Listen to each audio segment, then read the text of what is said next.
Greetings duelists, ProfessoRivas here, and today we're going to be doing things a little differently today. For those of you who don't know what I'm about, I run the Duel Academy here on YouTube. Now in this Duel Academy, you can get ranked as a Slifer Red, Raw Yellow, Obelisk Blue, just like in the show, and you can take classes and assessments to get promoted upwards or even get demoted, which isn't good, but I doubt that'll happen because you guys are all great students you are. If you're interested in that, I will leave a video link somewhere on the screen, and I'll leave a couple links in the description on directions on how to access Duel Academy and what it's all about. But like I said earlier, we're gonna do things a little differently. Now today, I'm actually gonna be doing my very first deck profile, and it's only fitting that we do a deck profile on my very first ever deck. Now disclaimer, it's bad, like really bad, super bad, like ugh. Garbage. But that's not the point. The point is, as a kid when I first got it, I loved it. And I think that's everyone's first deck. So without further ado, let's go ahead and get started. Now, a little something to preface the deck. When I was younger, the only cards that I really got were my very first starter deck, which was starter deck Kaiba, while my brother got starter deck Yugi. And then later on, I got starter deck Joey, while my brother got starter deck Pegasus. And those were my two main sources of cards. I didn't really have the money or an allowance to buy extra packs, so those were my two main sources, and I would trade around the neighborhood and with my brother. So this deck has mainly starter deck Joey / Kaiba cards, but you also see some starter deck Yugi cards that I traded with my brother, and some random cards that I traded with kids in the neighborhood. So without further ado, let's get started. First up, we have the Blue Eyes White Dragon. Now of course you can't have a starter deck Kaiba without including the Blue Eyes White Dragon, and this was my favorite card ever. Gotta love Blue Eyes. Next up, we have the Dark Magician. Now like I said, I would trade with my brother here and there, so this is where I got my Dark Magician, by trading. And I love this card too. Next up, Red Eyes Black Dragon. As I stated before, I did have starter deck Joey, so I was able to get this card, and again, one of my all-time favorites. Next up, Summon Skull. Very easy monster to get out. Very good boss monster back then. It was only a 1 tribute with 2,500 attack points. You couldn't go wrong with Summon Skull back then. Next, Lord of D. Now Lord of D was a card that was good. I didn't have many dragons in my deck, but I was like, hey, I have Blue Eyes, I have Red Eyes. Lord of D is good. I need Lord of D in my deck. Next up, La Jinn, the mystical genie of the lamp. Now this was a solid level 4 1800 beater. So of course you had to have it in your deck back then. Yomi Ship. Now Yomi Ship was a good card, or still kind of is a good card, you know, not a bad effect. It says, when this card is sent to the graveyard as a result of battle, destroy the monster that destroyed this monster. So, good way to just set it onto the field and bait your opponent back then to attack.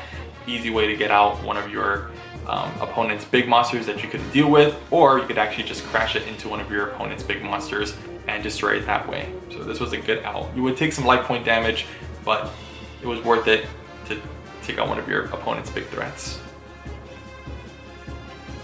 Next up, we have Zoga.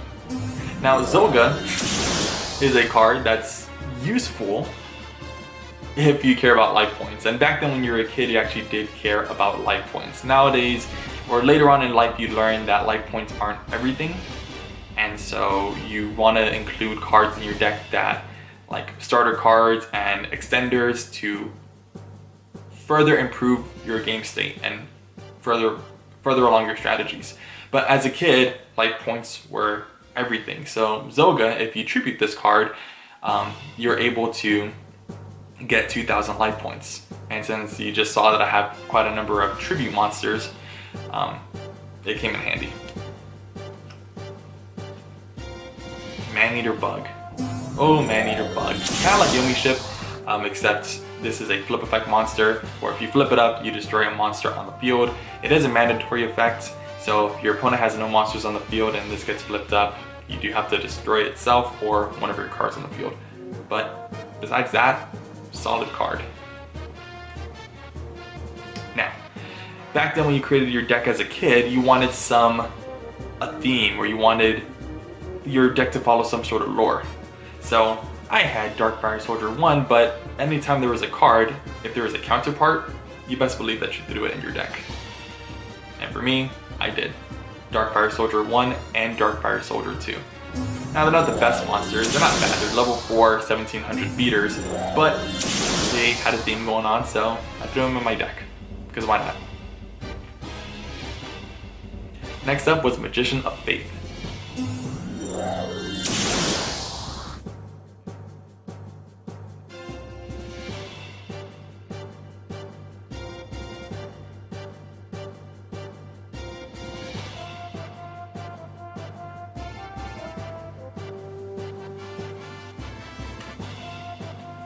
Next up, 7-colored fish. A good level 4, 1800 beater, just like Bludgeon. Neo the Magic Swordsman. Again, another level 4, 1700 beater, still good. Battle Ox. Again, another level 4, 1700 beater. Now, those were my main older cards. When I first got my cards, those were the ones that kind of stuck around. Now, between the age of like 12 to 13, I moved from Miami to Central Florida, and then I kind of took a break from Yu-Gi-Oh! But about a year later, I kind of got back into it. And during that time, GX was just starting, and pretty popular. Let me just say, I love Yu-Gi-Oh! GX. That's probably the reason why my whole channel is based off of Duel Academy, because I always wanted a place where I could go and learn and take classes and get ranked up or down or whatever. So that's the premise of my channel. But bottom line, I love GX, and I loved Jaden, still my favorite protagonist till this day. And so that means I do love the elemental heroes in his deck. And so during the time I moved to Central Florida, I did have a little bit of money or a little bit of allowance to get booster packs. So around that time, I would go ahead and pick up cards, and I got some booster packs, and they came with some elemental heroes. So I threw them into my deck. Not consistent at all, but I like them, so I threw them in. First up, elemental hero Wild Heart. Okay, pretty good generic elemental hero. Then we have elemental hero Spartan. Elemental hero Clayman. Good for your defense. Elemental hero Avion. And elemental hero Burstinatrix.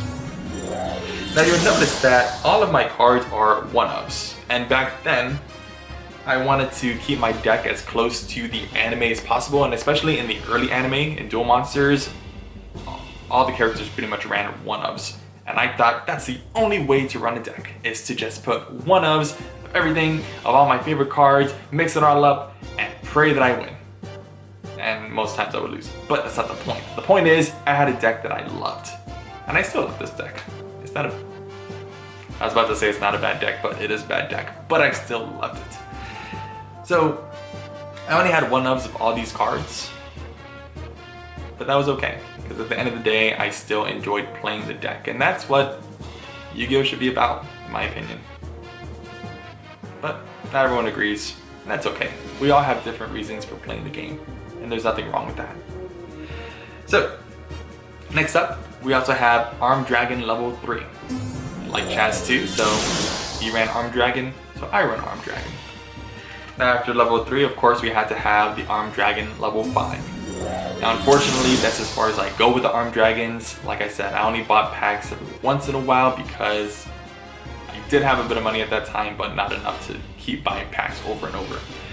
So I only got up to level 5, never getting to level 7, but that's okay. I had 2 out of the 3. Even later on, they'll come up with the Armed Dragon level 10, but that's a different story. And then we have Infernal Incinerator. Again, another card that Chaz ran. I saw it in the anime, so I put it in my deck. Next up we have Karate Man. Now Karate Man was actually one of my favorite cards in this deck because of the combo that I pulled off with one of the spell cards that I had in my deck. Now, I'm gonna get into the spell cards now, so it's actually the first one I'm gonna talk about. It's Black Pendant. Now, with Black Pendant, the combo was that Karate Man says, once per turn, the original attack of this card can be doubled. When this effect is applied, this card is immediately destroyed at the end of the turn. Now why is this good? Because Black Pendant actually gives a 500 point boost to the card that it's equipped to. So what I would do is I would play Karate Man on main phase 1, activate its effect to get it to 2000, and then go ahead and equip it with Black Pendant, which gave it 2500. So I would be able to have a 2500 monster and deal damage. And the thing is, even though it got destroyed at the end of the turn, that's actually a good thing because Black Pendant deals 500 damage to your opponent when it gets destroyed. So that was my little 1, 2, 3 combo. Now you may be thinking, why didn't I just attach Black Pendant first, making it 1500, and then double it to make it 3000? And the thing is, I wouldn't be able to do that because the card directly states the original attack, which means that I wouldn't be able to increase the 1500, I would have to increase the 1000 original attack. And those are little nuances that you kind of learn throughout the years as you play. But as a kid, you don't really know. I actually did this combo wrong because I would actually do it the way where I equipped the Black Pendant and then double it to make it 3000, but that was illegal. And so it was still a good combo. I still had a 2500 card beater.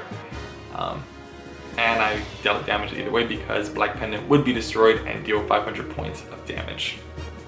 Now it's not the most damage, but as a kid, anytime you deal damage, it's a big deal.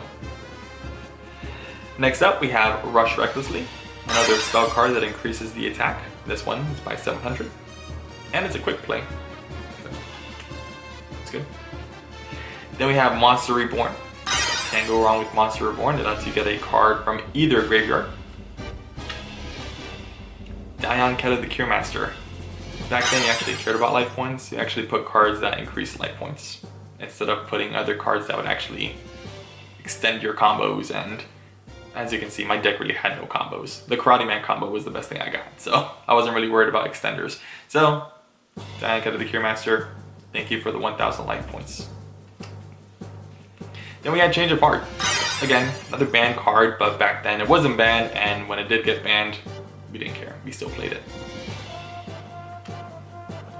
Scapegoat, which is still a pretty good and relevant card today. I love Scapegoat. Thank you, starter deck Joey. Soul Exchange. Like you saw before, my deck had a number of tribute monsters, so Soul Exchange was good in that regard. Next up, we have Tribute to the Doomed. Good card. It reads, discard one card from your hand, select one monster on the field, and destroy it. So it was good spot removal. We had Fissure. Again, good removal. Mystical Space Typhoon. Now if you noticed that there's actually you might not see it from the camera, but there's actually a blue mark there. I didn't do that myself. I actually traded. When I traded it, it was actually already there, and that was technically a marked card, but in the neighborhood we didn't really care, so they still let me play it, which was nice of them. Shout out to my old neighborhood friends that I played Yu-Gi-Oh with for being so understanding. And then we have Skyscraper for my one-ofs of the Elemental Hero cards in my deck. I never said this deck was good. On to the traps. Hero Signal, again for my one-ofs Elemental Heroes. Yeah. The hero emerges. Featherwind. Again, one copy of Featherwind with one copy of Elemental Hero Avion.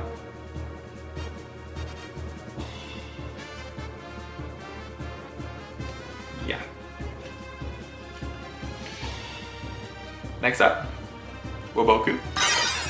Good card to protect you for the turn. Trap Hole.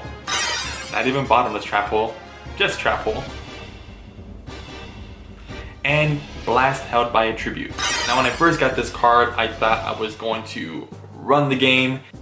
For those of you who don't know what Blast held by Attribute does, it reads, you can only activate this card when your opponent declares an attack with a monster on his or her side of the field that has been tribute summoned or set. Destroy all face-up attack position monsters on your opponent's side of the field and inflict 1000 points of damage to your opponent's life points. Now back then, we actually used a whole bunch of tribute monsters, so this was actually good back then. But as time progressed, no one really tribute summoned anymore, and even today, even worse. I don't think anybody tribute summons, or I shouldn't say anybody, but a lot of people don't tribute summon. So this card, unfortunately, although it was super cool back then, it doesn't hold up with today's standards. And that goes with a lot of the cards in my deck. Like I said, that was my very first deck. Now I'm curious to see what you guys had as a first deck, so I actually want you to comment down below your deck list of your very first deck.